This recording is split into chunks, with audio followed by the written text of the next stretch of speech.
I love the surprise of official reveals of unannounced projects, and getting a glimpse of something new in the works. But all it takes is one person to open their flap beforehand, or some unfortunate occurrence, to ruin that surprise. I don't think we can go 1 month or even 2 without there being something from some form of media getting leaked to the public. No industry knows this quite like the video game industry, and after looking into some of the leaks that have occurred over the years, wow. The stories behind these leaks are astounding, and it's amazing to see the effects that these leaks have had on the industry. Sure, some of the leaks have been brushed under the rug, but others have been detrimental to what would have otherwise been a grand unveiling. And with the rising power of the internet, I don't think any of this is dying down anytime soon. But for now, here are 10 leaks that are infamous in gaming. I'm ranking each of these based on what I feel is most noteworthy. But do note that there won't be any leaks from 2018 on the list. Didn't want to dwindle too much on finding or waiting for leaks to happen for this video. You know the drill by now, let the chaos commence! So, as you'll see on this list, leaks can come in all shapes and forms, be it from carelessness, or in the case of this leak, theft. And considering this leak involves one of the most anticipated games to come out of this generation, The Witcher 3, this is either sweep it under the rug because the leaked info is minuscule compared to the rest of the game, or a situation that really sucks because the leaked info is very spoilery. Take a guess which one it is here. The Witcher 3 was originally set to release in 2014, but was delayed to February and then May of 2015. Yet despite the delays, CD Projekt Red was not prepared for what happened in June 2014, when an employee at CD Projekt Red had their Google Drive hacked into and the contents stolen and leaked onto Reddit. The files included a plethora of information, like a bestiary of monsters, mission details, artwork, animation lists, full explanation on what the E3 2014 demo would be like, and most spoilery of all, the ending to the game. Look, I can understand putting some of this stuff onto Drive, but the ending to the game? Probably should have put that info somewhere more private. Fortunately, this didn't disrupt development in any shape or form, and the game released in 2015 with high scores all over the place. Still, it's a shame that all this hard work that was put into the game had to be leaked like this, but I'm just glad the game released and did as well as it did despite this mishap.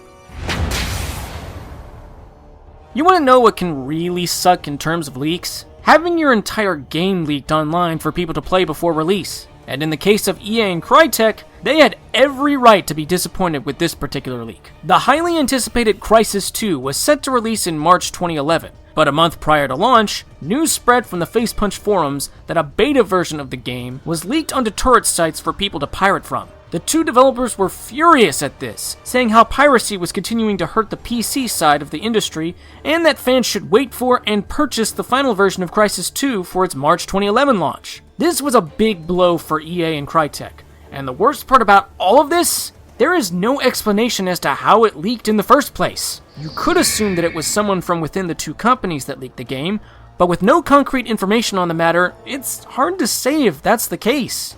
I'm serious here. From what I've looked up, I couldn't find anything on how it leaked. While this may be the case, the mystery behind such a big leak is what puts it on the list. If it really was someone from within, I can't believe someone would actually do that. I mean, say what you will about EA and their loot boxes, even they don't deserve their projects to be ruined like this. So please, I cannot emphasize this enough, whether it's video games, TV shows, movies, whatever, support the official release.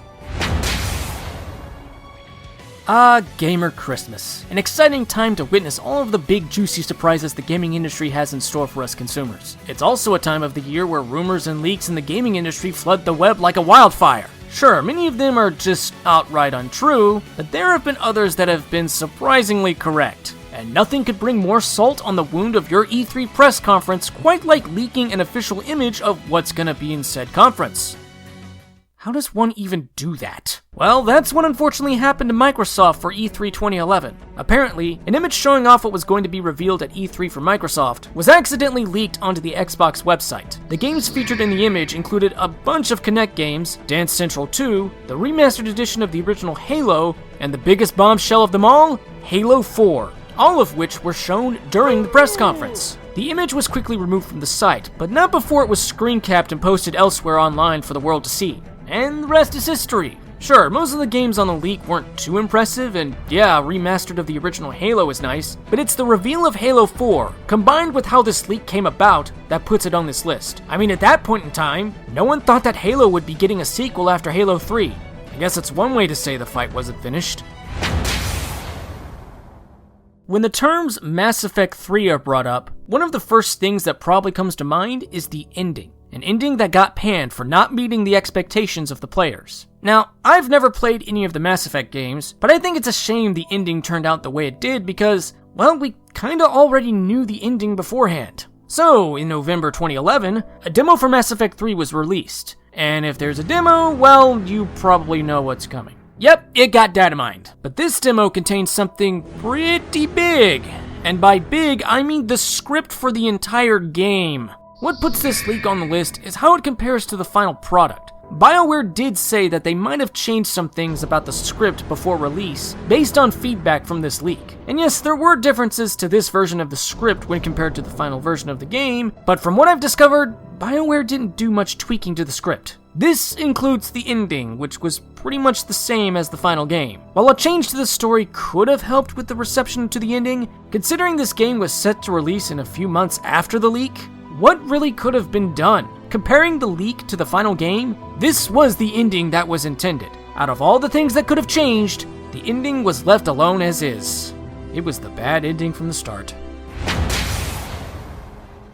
Oh boy, oh boy, oh boy, oh boy, oh boy. Here we go. Fighting game leaks. A few were bound to show up on here eventually, and this first one comes to us courtesy of Capcom's stupidity. Ultimate Marvel vs. Capcom 3 was announced on July 19th, 2011, and 4 brand new characters were revealed for the game. And then not too long after, all of the characters were leaked. All because Capcom did an oops on their server. Now, personally, this isn't as profound as a leak for a certain other fighting game that we'll get to later, but the story behind how Ultimate MVC3's new characters were leaked is kinda baffling, but also funny at the same time. The artwork for each of the 4 new characters all had URL links that led to the artwork.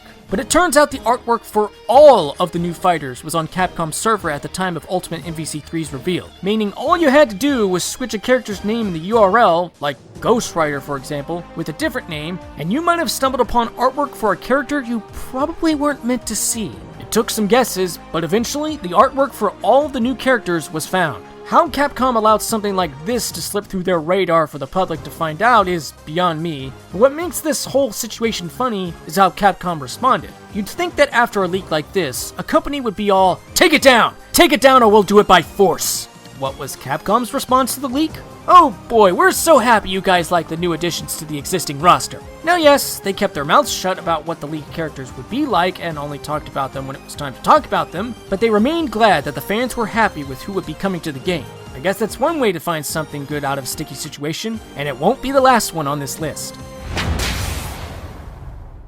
It's become pretty commonplace at this point to expect a Call of Duty game to appear nearly every year. As such, leaks about Call of Duty games probably don't come as a surprise to many like they used to before. Especially not back in ye old times of 2011, the year of Modern Warfare 3's release. Wow, 2011 was a terrible year to have your game leaked. Anyway, a very highly anticipated game for that year indeed, Activision wasn't even the ones to reveal it. That honor goes to Kotaku. How did they do it? Well, apparently they were given huge info about the game from multiple anonymous sources and proceeded to leak the information in multiple news articles. These articles went into extensive detail about the game's single-player story, the multiplayer modes and the maps that would be featured in the game, and even the release date of the game, November 8th, 2011. All of this done nearly 7 months before the game released. As you can expect, this huge news leak came as a shock to Activision.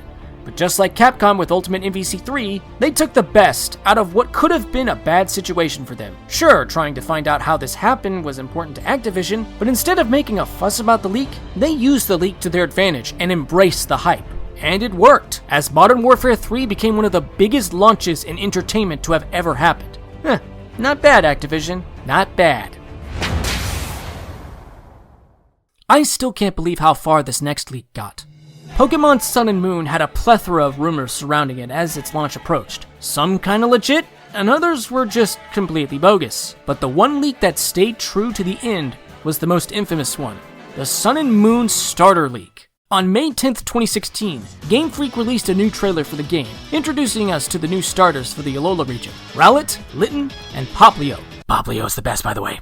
The hype was real for the game at this point, but about a month later, we were hit with the granddaddy of all Sun and Moon leaks. On June 4th, 2016, an article on PokeJungle.net was posted onto the site discussing a rumor from China regarding the final evolutions of the Sun and Moon starters. It was here where an image showing off what the final evolutions were rumored to look like could be seen, complete with the confidential text seen in the first trailer for Sun and Moon. At the time, it just seemed like a rumor to write off as fake. But then, on August 1st, 2016, a trailer revealing the Island Challenge was shown, and in it was the character Mallow, who looked exactly like the girls seen in the starter leak. It was this revelation that proposed that maybe this leak was real, and in October of 2016, a demo for Sun and Moon was released and was quickly data mined. The starter final evolutions were revealed, confirming the leak from all the way back in June to be real, though Game Freak didn't officially reveal the final evolutions until late in October. What intrigues me the most about this leak was, it was correct the entire time since it was revealed, with no comment from Game Freak on the matter. I've never seen a rumor last so long and be right to the very end. I can only imagine what kind of leaks we'll get for Gen 8 when it's finally revealed, hopefully sometime next year. Only time will tell. And here it is, the leak that you were probably expecting to be on here, as well as the one that inspired this list. The Smash 4 ESRB leak. So, if you've been living under a rock for the last 4 years, the Smash 4 ESRB leak is the most infamous leak in the history of Super Smash Bros. This all started on August 19th, 2014, when a post on 4chan showed an image with all of the veteran characters that had previously been in a Smash game at that time, as well as the newcomers, with X's over certain veteran fighters, icons for characters that had not been announced yet, and for some reason, a question mark over Mewtwo. Later on, a 4chan user going by this name posted images showing renders of Duck Hunt and Ness previously never seen before, as well as the character select screen for the 3DS version. And then another user posted 5 more images, and then the thread was closed. And then a thread on GameFAQs started with even more images. Yeah, a lot was happening with this leak. But what sealed the deal that this leak was real, wow, that rhymed, were the leaked videos that were posted to YouTube. These could have been passed off as a brawl mod, but the fact that Nintendo themselves took down the videos was a huge sign that these leaks were most likely legit. But the final nail in the coffin came when Nintendo held a Japan-only Nintendo Direct that began with the reveal of Shulk in Smash, with his moves and render matching the leaks. Like I've said, this is what happens when you give man the dangerous tool known as the internet. Personally, I wasn't all that pissed off about the leak like other people, though that might be due to the fact that Dark Pit was on there. And yes, this leak did happen very close to the release of the 3DS version of the game, but it still ruined the surprise for many fans. And with Super Smash Bros. Ultimate upon us, who knows what kind of shocking leak could happen. I'm already seeing some very weird leaks for the game, though whatever happens, those leaks are gonna have a tough time outdoing this.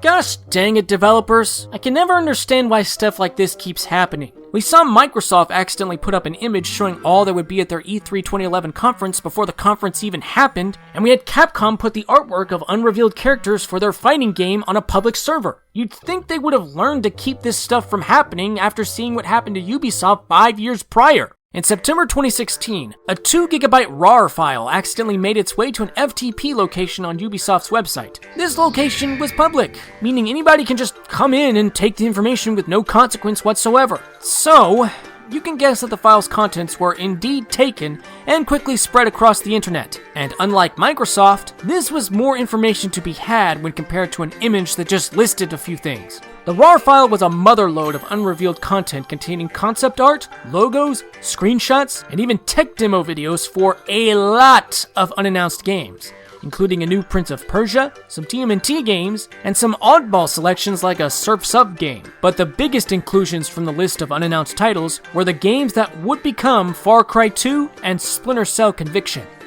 Ouch. Yeah, quite a lot of information leaked right there.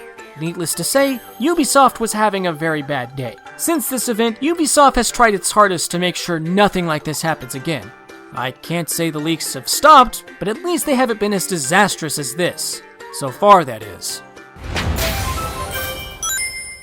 So, we've seen some crazy stories with these leaks, but number 1 takes the cake. When I found this, it was instantly the top leak on this list. So, did you know that Half-Life 2 was stolen before release? And I'm talking stolen from Valve themselves and leaked online for all to see. But unlike Crysis II, we know what happened. And it's all thanks to one Axel Gimbe from Germany. Well, okay, he wasn't actually the one that leaked it online, but he was the catalyst. And let me tell ya, this man knew how to hack. The details on how he hacked into Valve's server and got the source code for Half-Life 2 are too complicated to explain, but the article says it all. What you need to know is he did all of this without Valve even knowing he was hacking into them, and he did this just to play the sequel to a game he loved, nothing more. But if you thought that sounded crazy, it gets even crazier. Gimba decided to share the source code with someone. I assume a friend, it's not really stated, who agreed to keep this to himself. Yeah, that doesn't last very long. So the person Gimba gave the source code to put the game on a torrent site and, well, you can guess what happened next. Gabe Newell finds out that Half-Life 2 got leaked. The company was pretty much in panic mode and tried everything in their power to get to the bottom of this, with no luck. Not even the FBI was able to figure this one out. All seemed lost until 5 months after the leak, Valve received an email from someone named Da Guy. Yeah, it was Gimba. In this email, Gimba explained how he got access to the source code, and provided 2 attachments in the email that proved he hacked into Valve's server. Then, he sent a separate email asking Gabe for a job position. Gabe said yes, and asked Gimba for a phone interview. And sure enough, Gimba got the job. The end. Good night, everybody! At least that's what Gimba probably wished had happened. No, the reason for the phone interview was to prove to Valve and the FBI that Gimba was, for sure, responsible for the leak. Gabe asked Gimba for a second interview, one that would, quote, be held at Valve's headquarters in America.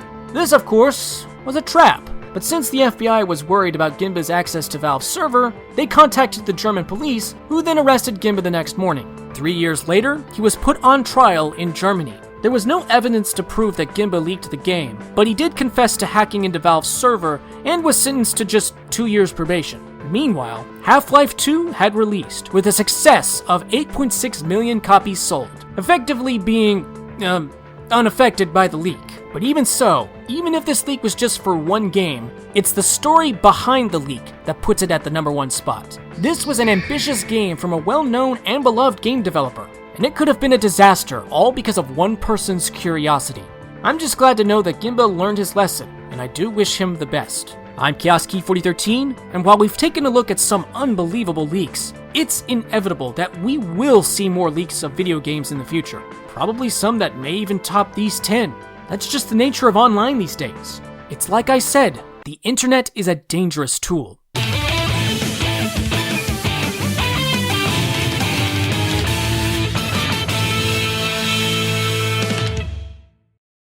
There's an aspect in Pokemon that should always be considered. Sure, at the end of the day, it's a choice, but it's still a vital decision if you wish to stand a chance against the trainers that stand in your way towards the end of your journey.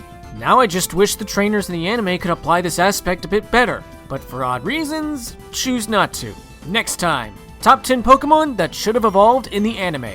Featuring me, Morcas Mariser. Nobody knows who I am. See you guys then.